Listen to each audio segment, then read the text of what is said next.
자, 여러분 부활 1부에 12장부터 18장까지 보도록 하겠습니다.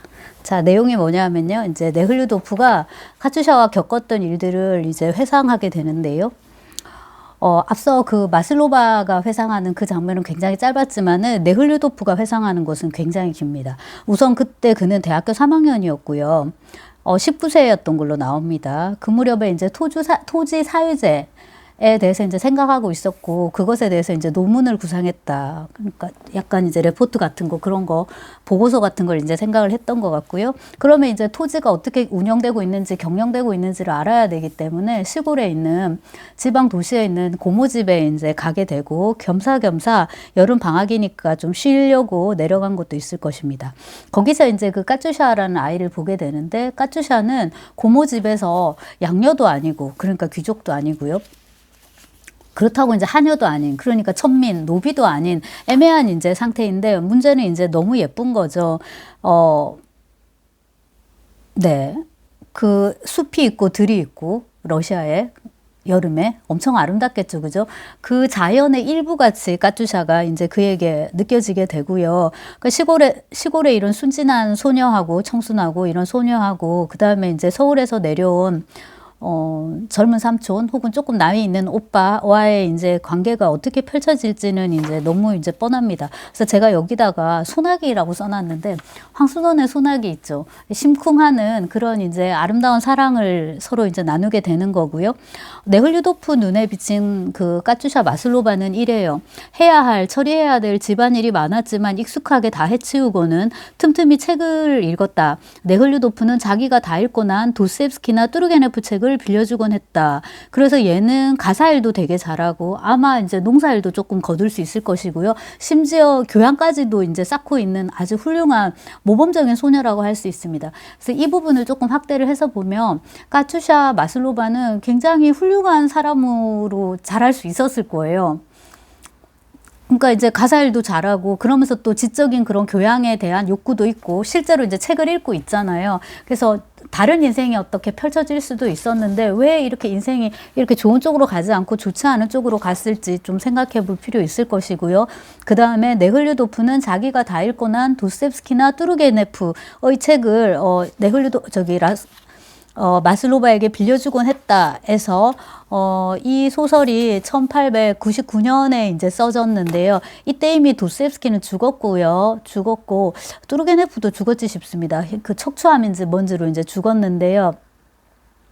톨스토이가 생각하는 가장 훌륭한 현대 작가가 뚜르게네프하고 도스옙스키였구나라는 생각을 하게 되고, 네흘류도프가 읽고서 빌려주는 책으로, 까투샤에게 빌려주는 책으로 자국 작가, 그러니까 국내 작가 도스옙스키하고 뚜르게네프가 아니라 유럽 작가를 생각할 수 있잖아요. 예컨대 이제 자기가 읽고 난 플로베르나 뭐 햄릿, 셰익스피어를 빌려줬다 이렇게 할 수도 있는데, 그래도 자기 나라 작가를 언급했다는 게 전 좀 눈에 들어왔고, 일단 둘의 관계가 이제 이렇게 조금 깊어지는 듯 하니까 고모들이 걱정이 돼가지고요.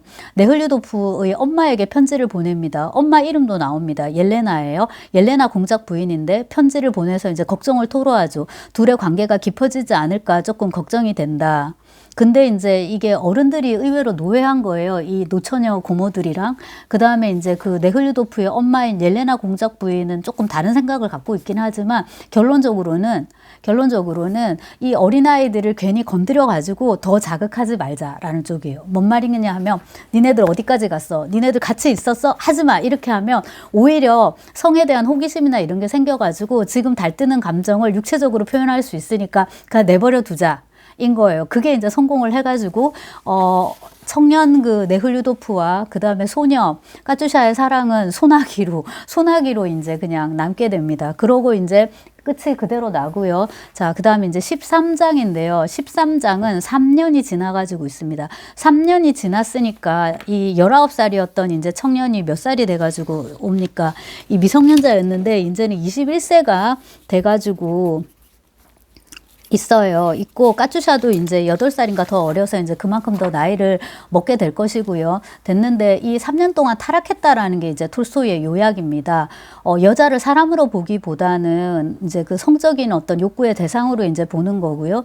이런 정신적인 자아와 동물적인 자아 두 가지가 있는데 이 중에서 이제 동물적인 자아가 더 진실된 자아라고 이제 생각하게 되는 거죠. 바깥에서 제가 보기에는 이런 식의 이분법이 더 문제가 아닌가 싶은데 뭐 인생의 어떤 이런 계기가 당연히 우리에게 있었던 것 같고요. 자, 그 다음에 이제 어머니의 입장이 한편으로는 중요한데 말씀드린 그 옐레나 공작 부인 같은 경우에 아들에게 젊은 공작인 아들에게 두 가지를 허용합니다. 1번 돈. 근데 이 돈이 건전하게 버는 그 돈이 아니라 도박이에요. 그 다음에 2번 여자. 이 경우에 이제 여자도 이제 정숙하게 어떤 교제를 하고 결혼하고 아내 남편의 관계를 맺고 이게 아니라 성욕을 얘기를 하는 거예요. 자, 그래서 네가 뭐 도박도 이 정도까지 하는 거는 엄마가 봐줄게. 그 다음에 이제 여자 관계도 너무 심각하게 빠지지만 않으면은 뭐 어느 정도는 맺어라라는 건데요. 톨스토이 소설에서 이제 많이 언급되듯이 이것은 관행입니다. 관행이고 관습이고요. 이런 것들이 아마 톨스토이가 생각하기에 젊은 남자 귀족이 극복해야 되는 가장 큰 어떤 장애물이 아닌가. 뭐를 하기 위해서? 도덕적 완성을 이루기 위해서. 그래서 극복해야 될 것은 이런 관행이다. 근데 이제 젊은 네흘류도프는 자기 자신을 믿기보다는 뭡니까? 남을 이제 믿게 되었다. 즉, 사회적 이제 통념을 오히려 이제 따르게 되고요. 그렇게 하면 되게 편리하니까 거기다가 이제 자기 자신을 내맡기게 됩니다. 근데 문제는 여기에 군대까지 가는 거예요. 근데 군대라는 것이 되게 참 한편으로는 대책이 없는 것이 이게 이제 총칼을 드는 거잖아요. 그래서 사람을 마구 죽여도 심지어 된단 말이에요. 그래서 살인까지 가능한 이 군대에서 직위가 있죠. 공작이죠. 살인도 가능하죠. 돈도 있죠. 그 다음 이제 무기 들고 있으니까 이게 막 온갖 걸 다 갖고 있는 거잖아요. 그래서 방탕해지려면 한없이 더 방탕해질 수 있는 이제 그런 상황에 처하게 되고요. 이런 것들이 자기에게 부여해주는, 이 권력들이 자기에게 부여해주는 이게 되게 무섭겠죠. 우월감. 내가 대통령인데, 내가 검찰총장인데, 내가 판사인데, 내가 한마디 하는데, 내가 뭐라고 하겠다는, 내가 뭐 이거 하겠다는데 니들이 뭔데, 이제 이런 식의 권력이 되게 무서워지는데 네흘류도프가 이제 거기에 빠져버린 거예요. 이거를 이제 톨스토이는 뭐라고 표현하냐면, 여러분 요 번역본을 보시면 에고이즘의 발광 상태, 완전한 에고이즘의 발광 상태에 이르고 만다. 88쪽. 그는 뚝뚝뚝뚝 가서 발광 상태의 에고이즘에 빠져 있었던 것이다. 89쪽. 이 표현들이 이제 되게 많이 나오는데, 발광이란 말이 저도 되게 마음에 들어요. 사실 이 정도 되면 이기주의도 어떤 조금 자기 자신만을 생각한다라는 어떤 일반적인 상태를 설명하기보다는 발광에 가깝단 말이에요. 근데 이제 원어를 찾아보면,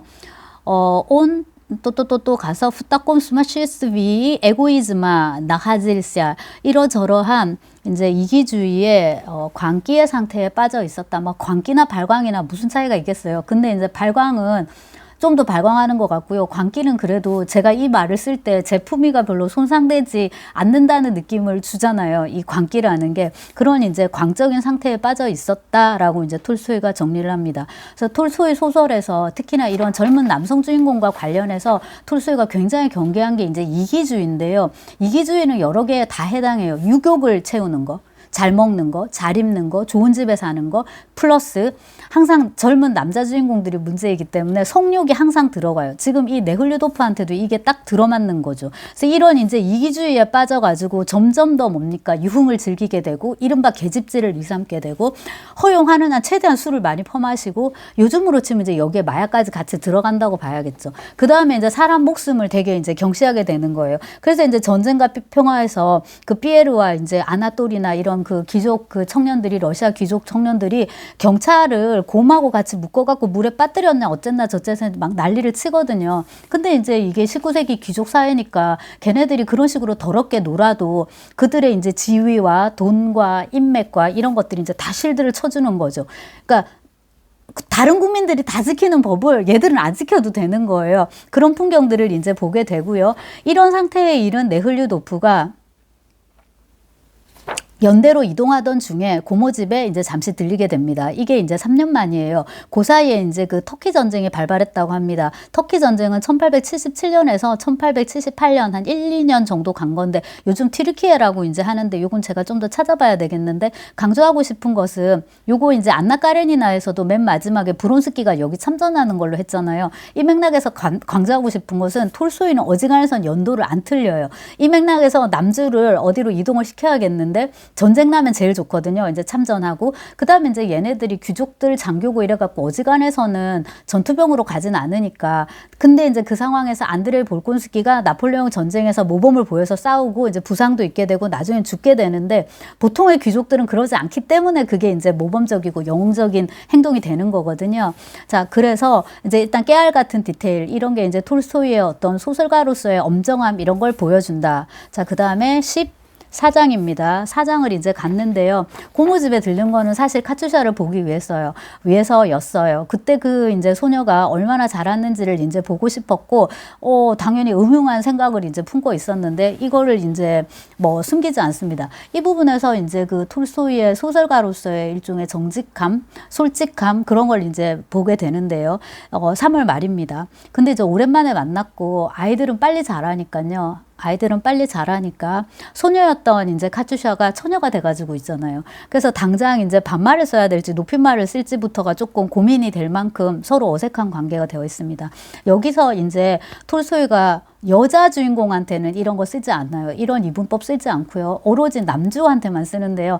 남자 주인공에게 정신적 자아와 동물적 자아의 이제 이분법을 이제 쓰게 되죠. 정신적 자아와 동물적 자아. 그러면 이제 이게 톨스토이는 이런 식의 이분법을 되게 좋아하는데요. 이 정신적 자아, 영이죠.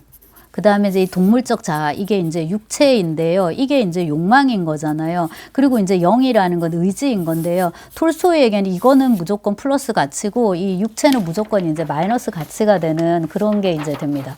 보시면 정신적 자아와 동물적 자아가 있는데 이 육체, 얘는 무조건 X예요. 없어져야 되는 거고 마이너스예요. 정신적 자아, 영적인 자아, 우리가 의지를 통해서 도달해야 되는 자아예요. 이건 이제 플러스적 가치인 거거든요. 이렇게 이제 나아가는 도덕적 완성을 톨스토이는 항상 꿈꾸었고 이제 자기 주인공에게도 이제 그대로 이제 집어넣는데 톨스토이가 보기에는 이 정신적 자아는 압도적으로 진실이고요. 진리이고요. 동물적 자아는 뭐예요? 압도적으로 이거는 거짓이에요. 눌러야 되는 건데요. 이 바깥에서 소설 바깥에서 저는 물론 그렇다고 생각하지 않고요. 두 개가 다 중요한 거고 당연히 정신적 자아를 아무리 살리려고 해도 이 동물적인 자아, 육체적인 자아가 해결이 안 돼. 당장 화장실만 못 가도 우리가 얼마나 괴로워요. 그 다음에 이제 성욕, 그 육체적인 욕구, 성욕을 예를 들자면 그게 굉장히 이제 강한 어떤 시즌이 있을 거고요.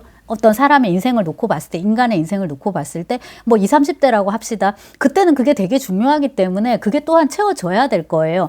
그 다음에 예를 들어서 여자 같으면 생리 주기를 놓고 봤을 때 어떤 지점일 수도 있을 거예요. 그 시점엔 또 그게 되게 중요하단 말이에요. 어느 것 하나 이제 중요하지 않다고 저는 할 수 없을 것 같은데, 톨스토이는 이제 이게 핵심입니다. 근데 지금 네흐류도프의 상태가 뭐냐면은 이 정신적인 자아를 동물적인 자아가 압도해버린 형국이에요. 그리고 이 동물적인 자아는 무조건 자기 자신만을 생각해요. 그렇기 때문에 이기적인 거고요. 그 다음에 이제 이타적인 자아는 뭐예요? 정신적인 자아. 이게 이제 이타적인 자아예요. 이건 이제 남도 생각하거든요. 근데 이것도 이렇게 단순하게 제가 볼 때 나뉘지는 못할 거예요. 뭔 말이냐면 화장실을 엄청나게 가고 싶어도 친구가 더 급해 보이면 조금은 우리가 양보할 수 있잖아요. 그래서 이제 그 동물적인 부분에서도 이타주의가 충분히 발휘될 수 있다고 생각을 이제 할 수 있을 거예요. 근데 이제 톨스토이는 그러지 않았다. 그 다음에 이 동물적인 자아, 네흐류도프의 이기적인 자아가 이제 최고로 발현되는 이 시점이 하필이면 부활절입니다.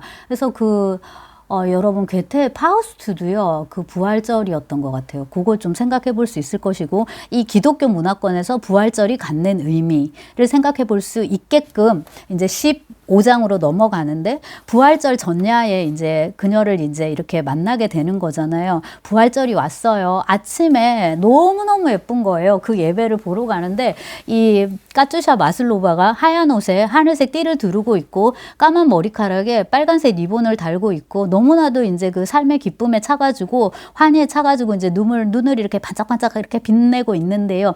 톨스토이 소설의 그 화사함, 색채의 화려함 이런 걸 생각하게 돼요. 도스옙스키 소설은 다 칙칙하고 음산하잖아요. 근데 이제 톨스토이는 또 여주들이 너무 이쁘니까 남주들도 다 너무 잘생기고 옷도 잘 입고 막 이렇단 말이에요. 옷 색깔 같은 거 한번 보면요. 옷 색깔은 하얗고요. 그 다음 우리가 이제 생각해 보면은 그 까투샤는 얼굴이 뽀얗잖아요. 이런 흰색의 이미지, 그녀의 순결함.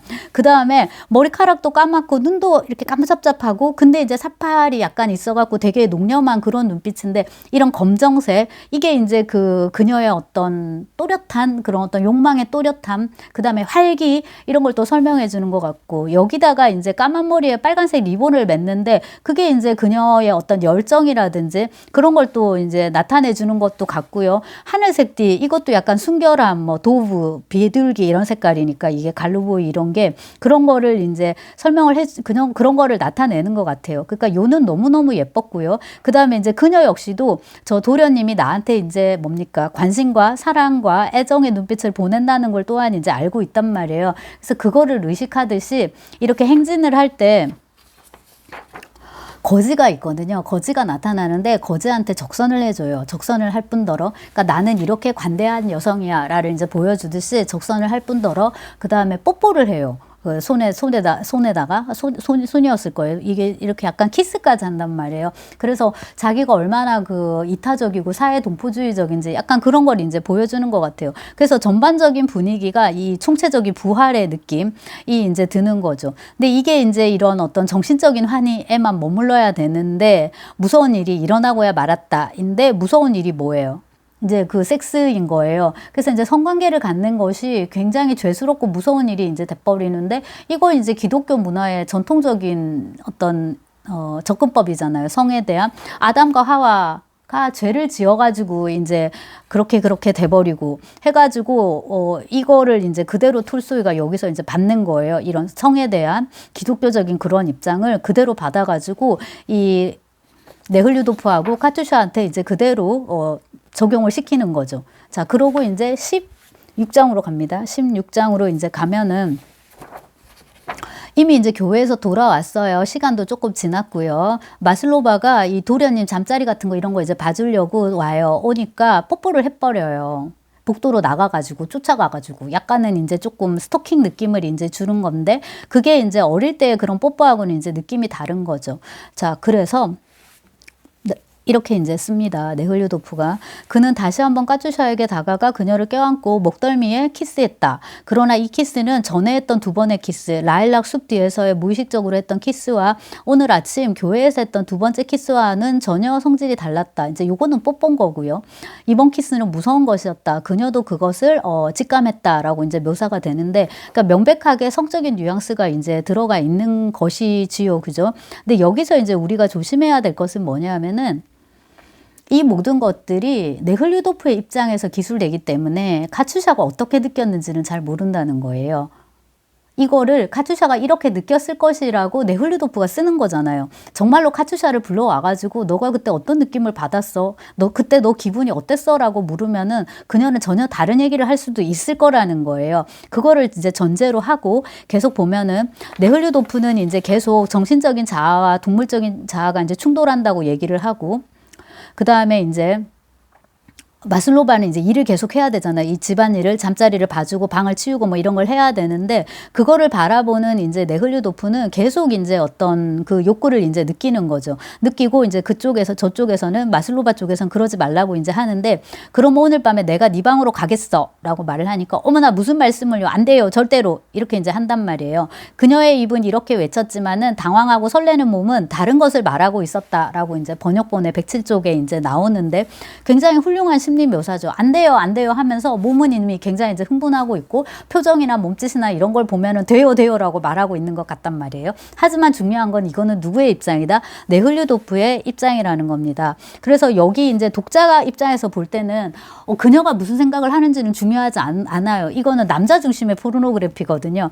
그래서 거의 그 네흘류도프의 여기서 이제 모습이 거의 먹이를 노리는 지금 나의 성욕을 풀 수 있는 이제 대상인 거예요. 저거를 노리는 프레데터라는 말 요즘 쓰잖아요. 거의 이제 포식자 티라노사우루스의 이제 느낌을 준단 말이에요. 근데 이제 여기서 그 네흘류도프는 계속 이제 열정, 욕정, 사랑 이런 표현을 쓰는데 여기서 이제 철저하게 그 누구야 여자 그러니까 까투샤 마슬로바가 어떤 느낌을 갖는지는 우리가 알 수 없게끔 그런 식의 이제 화법으로 써졌다는 거예요. 계속 그렇게 쓸 것이고 이거를 보면서 이제 든 생각은 아쿠다가와 류노스케의 덤불숲이라는 소설인데요. 이거를 이제 토대로 해가지고 이 류노스케의 나생문이라는 소설이 또 있어요. 소설 두 개를 합쳐가지고 쿠로사와 아키라라는 대단한 감독이 일본 감독이 그 나생문 라쇼몬이라는 제목의 영화를 66년인가 아무튼 굉장히 옛날 영화인데 흑백이에요. 만들었단 말이에요. 그래서 이제 그 영화를 보면은 과연 이제 누구의 말이 진실인가 우리가 진짜 의심하게 되는데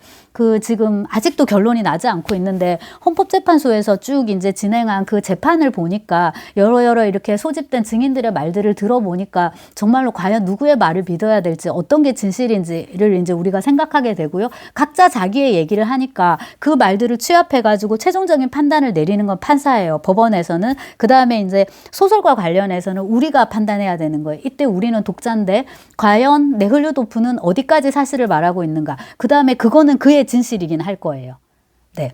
다 일리가 있어요. 하지만 그 어떤 것도 진리는 아니다. 그럼 진짜 진리는 무엇인가? 그걸 이제 우리가 명민하게, 최대한 명민하게 이제 판단을 해야 될 거고요. 말씀드렸다시피 이제 그거를 판사가 또한 해야 되는데 이 부활은 또 안에서 실제로 지금 재판 사건이 일어나고 있잖아요. 송사가 진행된단 말이에요. 근데 정말로 판사들이 또한 배심원들이 얼마나 객관적으로 이거를 판단하는지 이 사건의 그 진위 여부를 우리가 또한 이제 지켜봐야 되니까 우리가 또한 이제 판사가 되는 거기도 합니다. 자, 그다음에 이제 17장으로 갈 건데요. 밤이 됐어요. 네흘류도프가 진짜로 하녀들 방으로 이제 가요. 보니까 이게 이제 겹쳐인 거죠. 당연히 도련님하고 하녀가 같은 건물을 쓰고 있을 수는 없잖아요. 근데 네흘류도프 입장에서는 그녀도 기다린 것 같아요. 제 생각에 아마 그녀도 그러긴 했을 것 같아요. 왜냐하면 좋아하니까 도련님을 지금. 그 다음에 이제 어떤 일이 일어날지는 모르지만 그것에 대한 기대가 없었을 거라고는 전 뭐 생각할 수가 없죠. 약간 그런 것도 있었을 것 같기는 하고요. 근데 어쨌거나 이거는 네흘류도프의 관점이다. 그가 기억하는 내용이고 기억하면서 재구성된 것도 또한 있을 거예요. 그녀도 그에게 몸을 내맡기고 얼굴을 들어서 그의 키스를 받았다라고 처음엔 안 돼요, 안 돼요 하다가 결국엔 이제 문을 열어주고 이제 요즘 쓰는 표현으로 합체를 하게 되는데요.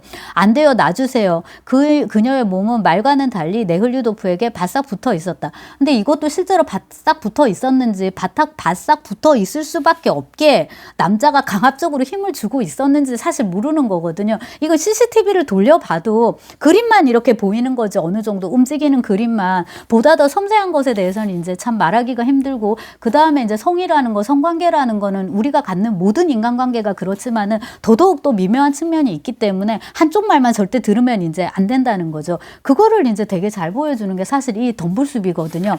성관계가 있었던 거는 맞는데 그게 이제 그 다조마르의 말대로 그녀가 원했던 건지 혹은 처음에는 원하지 않았는데 하면서 원해진 건지. 그러니까 다조마르는 자꾸만 화관이었던 것처럼 얘기를 하잖아요. 하지만 이제 거기서 그 여주의 말은 또 다르잖아요. 거의 당했다는 식으로 얘기를 한단 말이에요. 어떤 게 사실인지 알 수가 없는 거죠. 그리고 이제 각자 자기의 진실이 또한 이제 있을 수 있는 거고요. 자, 그래서 어쨌거나 이제 일이 있었다 하고 한 줄을 띄우게 되는데 이게 이제 19세기 소설다운 이제 한 줄입니다. 이 한 줄 동안에 이제 그 일이 있었던 거고요. 성관계가 있었던 거고요. 그 이후에 그녀가 아무 대답도 하지 않고 바들바들 온몸을 떨면서 말없이 방을 나가고 나자 그는 현관 밖을 나와 조금 전에 있었던 일의 의미를 알아내려고 애쓰며 서 있었다. 113쪽. 여기서 보면은 여자는 성교를 하지만 성교에 대해서 생각하지도 않아요. 이제 애를 낳고 이제 그게 중요한 거고요. 남주는 뭐예요? 남자는 성관계를 하는 것도 중요하고요. 그거보다 더 중요한 거는 그 성관계에 대해서 생각하는 거예요. 그래서 이제 역시나 그 톨스토이식의 어떤 성인지 감수성에 대해서 이제 생각을 해보게 되고요. 8장입니다. 이게 이제 비포 애프터를 확실히 나누는데 자기도 지금 조금 심란한 상황이에요. 근데 이때 이제 친구가 오게 되는데요. 그 친구의 이름이 쉔보크예요. 근데 친구는 눈치까요. 아, 둘 사이에 뭔가 있었겠구나 싶은데, 그러면은 정말 사랑했으면은 들키고 싶지 않거나 혹은 내 사랑하는 이 여자를 저 친구가 탐내거나 조금 이상한 눈빛을 보내는 게 싫어가지고 화를 내야 될 것 같잖아요. 근데 오히려 반대로 뿌듯한 거예요. 쟤 좀 괜찮지? 나 쟤랑 잤다? 약간 이런 거, 너 좀 눈치채지? 좀 너도 좀 하고 싶지? 약간 이런 식의 굉장히 그 스코 특유의 어떤 그런 허영심 같은 거 막 그런 걸 보여요. 그래서 이제 이런 걸 보면은 카츄샤를 사랑한 것 같진 않았다라는 이제 생각을 하게 되죠. 근데 여기서 이제 더 중요한 건 뭐냐면 두 가지인데요. 기대했던 것만큼 커다란 충족을 얻지는 못했지만 그를 정욕에 사로잡히게 했던 동물적 애욕에 대한 회사, 그러니까 성욕이 하나가 더 있어요. 근데 실컷 조금 더 풀고 싶은데 지금 이제 가야 되니까 아쉬운 게 있어요. 근데 어차피 끝내지 못할 관계라면은 여기서 이제 그냥 마감하는 게 좋겠다라는 이제 생각이 있어요. 근데 이제 어떻게 마감을 할 것인가? 요게 이제 두 번째인데요. 어쨌거나 이거는 좋지 못한 일이다. 일단은 이제 그녀를 유혹해가지고 관계를 가졌고 자기는 위에 있는 사람이고 그녀를 밑에 있는 사람인 거예요. 어떤 점에서 위에 있어요. 신분적으로 공작이기도 하고요. 그녀는 어쨌거나 이제 행랑채 하녀란 말이에요. 신분적으로 위아래. 그 다음에 나는 남자고 쟤는 여자예요. 그러니까 남자가 여자를 이렇게 이제 성적으로 이렇게 해버린 게 된 거잖아요. 그래서 그녀에게 어쩌면 성적인 위해를 가했다고 이제 할 수도 있기 때문에 이 모든 걸 다 수습을 해야 돼요. 그 다음에 이 점을 고려했을지는 잘 모르겠는데 자기는 어쨌거나 성년이에요. 20살을 넘은 성년이고요. 그 다음에 그녀는 어쨌거나 나이가 몇 살이나 더 어린 미성년자예요. 이것도 같은 8살 차이라도 20살하고 28은 괜찮은데 예컨대 20하고 예를 들어서 12살이 했다면 이거는 문제가 되는 거잖아요. 지금 이제 그 김세론 씨 그 문제하고 이제 똑같은 건데요. 한편으로는 나이 차이가 중요한 게 아니라 성년하고 미성년자 사이의 관계였다라는 게 중요한 거거든요. 아이고 나이 많은 남자가 좀 나이 어린 여자 사귈 수 있죠. 왜 사귈 수 있어요? 40살짜리 여자가 뭐 30살짜리 남자 사귈 수 있죠. 근데 상대가 미성년이면은 이거는 성별이 바뀌어도 안 되는 거거든요. 예컨대 남자가 12살이고 여자가 20살이라고 해도 얘는 성년이고 이 남자는 아직까지 아이인 거잖아요. 근데 얘가 이제 발달적으로 좀 더 많이 다른 애들보다 성숙할 수 있겠지만은 그렇다 하더라도 법적인 미성년자일 경우에는 무조건 뭡니까? 보호받아야 마땅한 것이죠. 이것과 관련해서는 롤리타를 갖고 와서 제가 좀 얘기를 하고 싶은데 그 문화평론가 김갑수 씨의 말을 보고서 저도 굉장히 광폭했는데 좀 일면식이 있는 사람이기도 하고 되게 놀랐는데 그런 것들을 이제 우리가 생각할 수 있을 거예요. 세 가지 신분의 격차, 그 다음에 이제 남자 여자 성별의 차이, 그 다음에 이제 나이의 차이, 더군다나 까츄샤가 미성년이었다. 그래서 생각을 해보니까 네흘류도프가 이건 너무 나쁜 짓을 자기가 생각해도 한 것 같은 거예요. 그러면 이제 어떻게 수습을 할 겁니까? 돈이에요. 근데 이제 톨스토이는 그래서 얼마를 쥐어주었다. 절대로 이렇게 쓰지 않죠. 100루블을 쥐어주었다. 그리고 이제 옆에서 이거를 뭡니까? 부추기는 친구가 있는 거죠. 정신적으로. 쉔보크가 다 그렇게 말하고 있어. 다 그렇게 사는데 너도 괜찮아. 문제는 뭐예요? 양심의 가책인데 그것만 버리면 돼. 그 다음에 이제 이후에도 마찬가지죠. 마슬로바가 임신을 해서 쫓겨났다는 얘기를 들은 다음에도 고모들이 그렇게 이제 얘기를 하는 거죠. 걔는 원래 자기 엄마를 닮아가지고 그렇게 방탕해. 심지어 처녀도 아니었을 거야. 이거 이제 남자들이 많이 쓰는 심지어 처녀도 아니었을 거야. 근데 이거를 남자들만 쓰면 또 모르겠는데 그 남자의 어머니, 그러니까 시어머니죠. 말하자면. 그런 경우도 이제 많이 쓰는데 의외로 이 말을 하는 거는 남자들보다는 같은 여자들이라는 옛날에는 그것도 또 되게 재밌는 부분 중에 하나고 여기서 이제 다시 오면은 그 자기 양심이 이제 편해지는 쪽으로 가는 거예요. 맞아. 원래 타락한 여자였어. 처녀도 아니었을 거야. 내 애라는 보장도 없어요. 이거. 왜냐면 나하고만 관계를 가졌다는 보장이 없는 거잖아요. 내 애도 아니었을 거야. 이렇게 해놓으니까 이제 양심 너무 깨끗해지고 내가 뭐 그냥 배신 때렸나? 내가 돈도 줬는데 라고 하니까 이제 네흘류도프는 되게 이제 마음이 편해지는 거예요. 그리고 이제 이거를 사실을 뭡니까? 이렇게 자꾸 파헤치면은 자기가 잘못한 게 되잖아요. 근데 자기의 잘못을 인정하는 거는 싫으니까 제일 좋은 게 뭐예요? 그냥 이제 까먹는 거죠. 그리고 이게 이제 그는 가능했던 거고. 자, 이렇게 해서 이제 과거를 회상하고 다시 현재로 돌아와 봅니다. 돌아와 보니까 그런데 지금 이 놀랍고도 우연한 만남으로 그는 잊었던 모든 것을 회상하게 되었고 지난 10년 동안 이 같은 죄를 마음속에 품은 채 태어나게 지내올 수 있었던 자신의 냉혹함, 잔인함, 비열함을 속죄해야 할 것 같았다. 그러나 네흐류도프는 아직 이를 받아들일 마음이 없었다. 되도록 모든 것이 드러나지 않도록 그녀와 변호사가 그 문제에 대해서까지는 진술하지 말아주었으면 하는, 또 모든 사람들 앞에서 자기에게 치욕을 가하지 말아주었으면 하는 생각뿐이었다. 그러니까 그녀가 지금 처한 그 괴로움, 그러니까 살인 누명을 쓰고 지금 잡혀온 거잖아요. 그거보다도 더 문제가 되는 거는 뭐다? 그녀가 이렇게 변론을 하는 과정에서 과거를 얘기를 해가지고 자기가 옛날에 이렇게 조금 치사한 짓을, 이건 이제 범죄도 아닌 거죠. 조금 이런 치사한 짓을 한 것이 많잖아요. 그러니까 법정에서 드러나지 않도록 하는 거에만 신경을 쓰는 거예요. 여기서 이제 그 네흐류도프의 이기주의를 생각하게 되지만, 그의 이기주의라는 것이 굉장히 핍진성이 높다, 개연성이 있다, 이런 걸 이제 생각하게 되고요. 한편으로는 20몇 살의 청년 네흐류도프보다는 30몇 살의 장년 네흐류도프가 가진 게 더 많잖아요. 만약에 여기서 네흐류도프가 결혼도 했고, 지금 뭐 애는 뭐 영어 유치원 다니고 있고, 뭐 어디 사립초등학교 다니고 있고, 아들, 딸 잘 나와가지고, 부인도 뭐 어디 뭐 좀 뭐 전문직이고, 뭐 혹은 공무원이고, 고위직이고, 이러면은 지금 잃을 게 더 많은 거예요. 그러니까 지금 잃을 게 더 많으면은 더 수치스럽고, 더 걱정이 되고 하겠죠. 그래서 그런 부분에 대해서도 이제 조금 얘기를 하는데, 즉, 톨스토이가 이제 중요하게 생각한 뭡니까? 취했지, 명예라는 것이죠. 이 톨스토이에게서 되게 중요한 이제 단어 중에 하나인데, 명예라든지 체면이라든지 이제 이런 건데요. 러시아어로 한번 써볼게요. 그럼 이제 취했지라는 단어가 있는데요. 그 다음에 이제 평판이죠. 레퍼런스, 책, 평판, 조회, 이런 것들. 이제 이런 것들을 이제 톨스토이가 되게 중요하게 이제 생각을 하는 사람이란 말이에요. 이 네흐류도프도 이제 이거에 대해서 고민을 하죠. 근데 제가 볼 때 여기서 이른바 킬포는 뭐냐 하면은, 이런 식의 이제 옛날에 자기가 그렇게 뭐 성관계를 가졌고 이런 게 드러난다고 하더라도 이게 뭐 네흐류도프한테 뭐예요? 아무것도 아닌 거잖아요, 사실.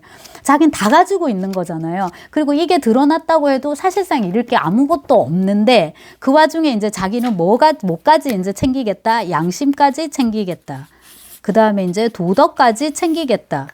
나는 이 정도로까지 깨끗한 사람이야. 내가 옛날에 잘못한 것까지도 나는 박박 긁어내가지고 회개하려는 그런 훌륭한 사람이야. 라는 게 이제 여기서 드러나는 거잖아요. 이제 그 점에서 우리가 톨스토이의 이런 어떤 그런 도덕구자적인 측면을 하게 되는 이제 측면이 있지만, 톨스토이 할 때마다 이제 얘기를 하지만, 이런 식으로 이제 도덕적으로 깨끗해지고 싶어 한 그 톨스토이의 갈망이 없었다면 톨스토이가 굳이 뭐하러 이렇게 긴 소설을 이제 썼을까 싶고, 저희는 읽어가야 될 부분이 아직 길기 때문에 이제 오늘 여기까지 끊겠습니다.